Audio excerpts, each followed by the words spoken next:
नमस्कार। आज हम एक ऐसी घटना पर बात करने वाले हैं जिसने सच कहूं तो हम सबको अंदर तक हिलाकर रख दिया। ठीक है, चलिए गहराई से इस पूरे मामले को समझते हैं। हम देखेंगे कि कैसे खुशी और सुकून से भरी एक बिल्कुल नॉर्मल सी शाम अचानक एक बहुत बड़ी राष्ट्रीय त्रासदी में बदल गई।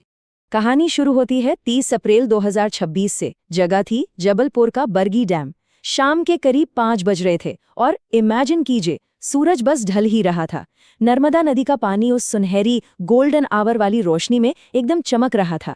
बच्चे हंस रहे हैं, खेल रहे हैं, परिवार वाले रिलैक्स कर रहे हैं। सब के सब बस एक शांत मजेदार क्रूज राइड का बेसब्री से इंतजार कर रहे थे। मतलब अगर आप वहां होते तो आपको लगता कि ये तो एकदम पिक्चर परफेक्ट शाम है। अब इस नंबर पर गौर कीजिए, 30 से 31। ये सिर्फ एक नंबर नहीं है, बल्कि ये उन यात्रियों की सटीक संख्या है जो उस छोटी सी मोटरबोट पर सवार हो रहे थे। और इसमें हर उम्र के लोग थे। एक माँ थी जिसने अपने 3 साल के छोटे से बच्चे को गोद में लिया हुआ था। कुछ कॉलेज के स्टूडेंट्स थे जो खूब हंसी मजाक कर रहे थे। एक नई नवेली शादीशुदा जोड़ी थी और कुछ बुजुर्ग भी थे जो बस उस शांत सफर का मजा लेना चाहते थे। लेकिन अब यहाँ जो बात सबसे ज्यादा ध्यान खींचती है वो ये है कि नाव के किनारे से छूटने से पहले ही खतरे की घंटी बज चुकी थी। जी हाँ, सेफ्टी प्रोटोकॉल्स में जो पहली दरार थी ना, वो बोर्डिंग के टाइम पर ही साफ साफ दिखने लगी थी। हुआ ये कि नाव में बैठते वक्त कई यात्रियों ने लाइफ जैकेट मांगी। बिल्कुल जायज सी बात है ना। लेकिन सिर्फ कुछ ही लोगों को जैकेट्स दी गईं। सबके लिए जैकेट थी ही नहीं। और जब यात्रियों ने इस पर सवाल उठाए, अपनी चिंता जाहिर की, तो स्टाफ ने क्या किया? उन्होंने बड़ी ही आसानी से उनकी बातों को टाल दिया, मानो ये कोई बड़ी बात ही ना हो। उन्होंने एग्जैक्टली कहा क्या, ये सुनिए। ये नॉर्मल है, डरने की कोई बात नहीं है। बस इसी एक लाइन ने उस जानलेवा लापरवाही की नींव रख दी थी। उन्होंने पैसेंजर्स के डर को बिल्कुल खारिज कर दिया। उस वक्त किसी ने सपने में भी नहीं सोचा था कि ये जो बेफिक्री है ना, ये आगे चलकर कितनी भारी पड़ने वाली है। अब नाव धीरे धीरे किनारे से दूर जाने लगी। लोग सेल्फी ले रहे थे, मजे कर रहे थे। लेकिन तभी अचानक सब कुछ बदलने लगा। वो जो एकदम शांत पिकनिक वाला माहौल था ना, वो पल भर में गायब हो गया और आसमान का रंग बड़ी तेजी से डरावना होने लगा। ये टाइमलाइन हमें साफ साफ दिखाती है कि कैसे चीजें हाथ से निकलीं। पहले दूर वो काले काले बादल दिखे, फिर अचानक हवा बहुत तेज हो गई और लहरें उठने लगी। डर के मारे लोगों ने चिल्लाना शुरू किया कि भाई नाव वापस ले चलो, लेकिन उनकी एक नहीं सुनी गई। और फिर वो हवा का एक जानलेवा झोंका आया। क्रू के पास इस पूरे हादसे को टालने का जो थोड़ा बहुत टाइम बचा था ना, वो अब पूरी तरह से खत्म हो चुका था। हवा इतनी तेज थी कि नाव पागलों की तरह डोलने लगी थी। पानी नाव के अंदर भरने लगा और वो जो हंसी खुशी के चेहरे थे, उन पर अब खौफ ने जगह ले ली थी। वहां सिर्फ चीख पुकार मच रही थी, यहां से वापस चलो, वापस चलो।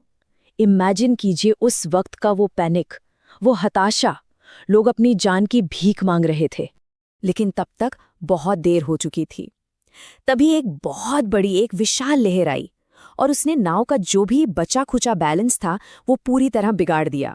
नाव पलट गई और एक ही झटके में वो सारे के सारे 30-31 लोग उस गहरी अंधेरी नर्मदा नदी में जा गिरे। बस एक पल लगा और उनकी दुनिया पलट गई।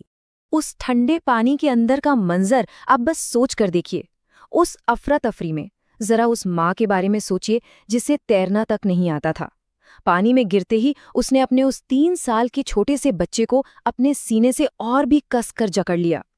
पानी में डूबने का खौफ था, लेकिन उसने अपने बच्चे को नहीं छोड़ा। यह सिर्फ एक माँ की हिम्मत और किसी भी कीमत पर जिंदा रहने की वो मजबूत इच्छा शक्ति थी। चलिए आगे बढ़ते हैं और देखते हैं कि इसके बाद क्या हुआ।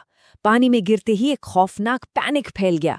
जिन्हें तैरना नहीं आता था वो बस किसी तरह पानी के ऊपर रहने के लिए हाथ पैर मार रहे थे, और जिनके पास वो गिनी चुनी लाइफ जैकेट्स थीं वो उसी के सहारे अपनी जान बचाने की जद्दोजहद कर रहे थे।